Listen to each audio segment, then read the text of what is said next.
ಇತ್ತೀಚೆಗೆ ನಡೆದ ಮಂಗಳೂರು ಗಲಭೆಯಲ್ಲಿ ಅಮಾಯಕರ ಬಂಧನವಾಗಿದೆ ಎಂದು ಆರೋಪಿಸಿ ಹಲವರು ದೂರು ನೀಡಿ ಅಸಮಾಧಾನ ವ್ಯಕ್ತಪಡಿಸಿದ್ದಾರೆ। ಈ ಬಗ್ಗೆ ಸೂಕ್ತ ರೀತಿಯಲ್ಲಿ ತನಿಖೆ ನಡೆಸಿ ನ್ಯಾಯಾಂಗ ಬಂಧನದಲ್ಲಿರುವವರು ಅಮಾಯಕರಾಗಿದ್ದರೆ ಕಾನೂನು ರೀತಿಯಲ್ಲಿ ನ್ಯಾಯ ಒದಗಿಸಲಾಗುವುದು। ಅದೇ ರೀತಿ ತಪ್ಪಿತಸ್ಥರ ವಿರುದ್ಧ ಸೂಕ್ತ ಕ್ರಮಕ್ಕೆ ನಿರ್ದೇಶನ ನೀಡಿದ್ದೇನೆ ಎಂದು ಗೃಹ ಸಚಿವ ಬಸವರಾಜ ಬೊಮ್ಮಾಯಿ ಹೇಳಿದ್ದಾರೆ। ಅವರು ದಕ್ಷಿಣ ಕನ್ನಡ ಜಿಲ್ಲೆಯಲ್ಲಿ ಕಾನೂನು ಸುವ್ಯವಸ್ಥೆಗೆ ಸಂಬಂಧಿಸಿ ಜಿಲ್ಲಾಧಿಕಾರಿ ಕಚೇರಿಯಲ್ಲಿ ನಡೆದ ಸಮಾಲೋಚನಾ ಸಭೆಯ ಬಳಿಕ ಸುದ್ದಿಗೋಷ್ಠಿಯಲ್ಲಿ ಮಾತನಾಡಿದರು। ಮುಸ್ಲಿಂ ಸೆಂಟ್ರಲ್ ಕಮಿಟಿಯ ನೇತೃತ್ವದಲ್ಲಿ ಅಸಹಕಾರ ಚಳವಳಿ ಮತ್ತು ಬಿಜೆಪಿ ನೇತೃತ್ವದಲ್ಲಿ ಜನಜಾಗೃತಿ ಸಭೆಗೆ ಅನುಮತಿ ಕೋರಿ ಸಂಘಟಕರು ಮನವಿಯನ್ನ ಸಲ್ಲಿಸಿದ್ದಾರೆ। ಈ ಬಗ್ಗೆ ಪರಿಶೀಲಿಸಿ ಸೂಕ್ತ ಕ್ರಮವನ್ನ ಕೈಗೊಳ್ಳಲು ಜಿಲ್ಲಾಡಳಿತ ಮತ್ತು ಪೊಲೀಸ್ ಆಯುಕ್ತರಿಗೆ ನಿರ್ದೇಶನವನ್ನ ನೀಡಿದ್ದೇನೆ। ಈ ಮಧ್ಯೆ ಶಾಂತಿ ಸುವ್ಯವಸ್ಥೆ ಕಾಪಾಡುವ ದೃಷ್ಟಿಯಿಂದ ವಾತಾವರಣ ತಿಳಿಗೊಳ್ಳುವವರೆಗೂ ಅಂದರೆ 8-10 ದಿನಗಳವರೆಗೆ 2 ಕಾರ್ಯಕ್ರಮಗಳನ್ನು ಮುಂದೂಡುವಂತೆ ಸಂಬಂಧಪಟ್ಟವರಿಗೆ ಮನವಿಯನ್ನ ಮಾಡಿದ್ದೇನೆ। ಈ ಬಗ್ಗೆ ಚರ್ಚಿಸಿ ತಿಳಿಸುವುದಾಗಿ ನಾಯಕರು ಭರವಸೆ ನೀಡಿದ್ದಾರೆ ಎಂದು ಗೃಹ ಸಚಿವರು ಹೇಳಿದರು।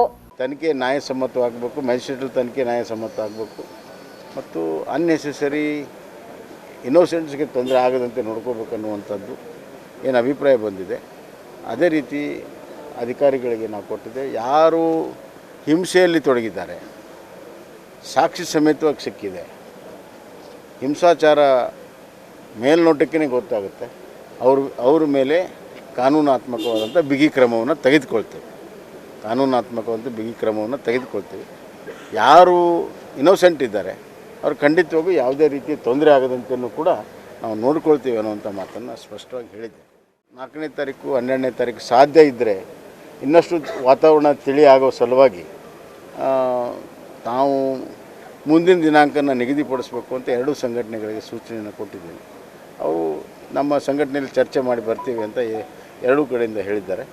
ಅದೇ ರೀತಿ ಪೊಲೀಸರಿಗೆ ತಾವು ಮಾಹಿತಿಯನ್ನು ಕೊಡಿ, ಅಪ್ಲಿಕೇಶನ್ ಕೊಡಿ, ಅವ್ರು ಕನ್ಸಿಡರ್ ಮಾಡ್ತಾರೆ ಅನ್ನುವಂಥ ಮಾತನ್ನು ಕೂಡ ಕಾನೂನು ಸಮ್ಮತವಾಗಿ ಯಾವ ಸ್ಥಳ ಆಯ್ಕೆ ಆಗಬೇಕು, ಆ ಸ್ಥಳಕ್ಕೆ ಹೋಗೋ ಬರುವಂಥ ದಾರಿ, ಜನದಟ್ಟಣೆ, ಸುತ್ತಲಿರೋ ಪ್ರದೇಶಕ್ಕೆ ಆಗುವ ತೊಂದರೆ, ಆ್ಯಂಬ್ಯುಲೆನ್ಸ್ ಮೂಮೆಂಟು ಇತ್ಯಾದಿ ಲಾಜಿಸ್ಟಿಕ್ಸ್ಗಳನ್ನು ಕನ್ಸಿಡರ್ ಮಾಡಿ ಕಾನೂನು ಸುವ್ಯವಸ್ಥೆಗೆ ಏನು ನಿಗದಿ ಮಾಡಬೇಕು ಆ ಸ್ಥಳಗಳನ್ನು ನಿಗದಿ ಮಾಡುವಂಥ ಜವಾಬ್ದಾರಿ ಪೊಲೀಸ್ ಕಮಿಷನರು ಮತ್ತು ಜಿಲ್ಲಾ ಆಡಳಿತಕ್ಕೆ ನಾನು ಕೊಟ್ಟಿದ್ದೇನೆ।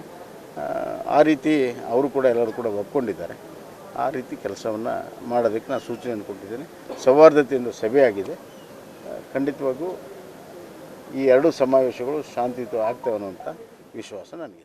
ಈ ಸಂದರ್ಭ ದಕ್ಷಿಣ ಕನ್ನಡ ಜಿಲ್ಲಾ ಉಸ್ತುವಾರಿ ಸಚಿವ ಕೋಟಾ ಶ್ರೀನಿವಾಸ ಪೂಜಾರಿ, ಸಂಸದ ನಳಿನ್ ಕುಮಾರ್ ಕಟೀಲ್, ಶಾಸಕರಾದ ಸಂಜೀವ ಮಠಂದೂರು, ಯುಟಿ ಖಾದರ್ ಮತ್ತಿತರರು ಉಪಸ್ಥಿತರಿದ್ದರು।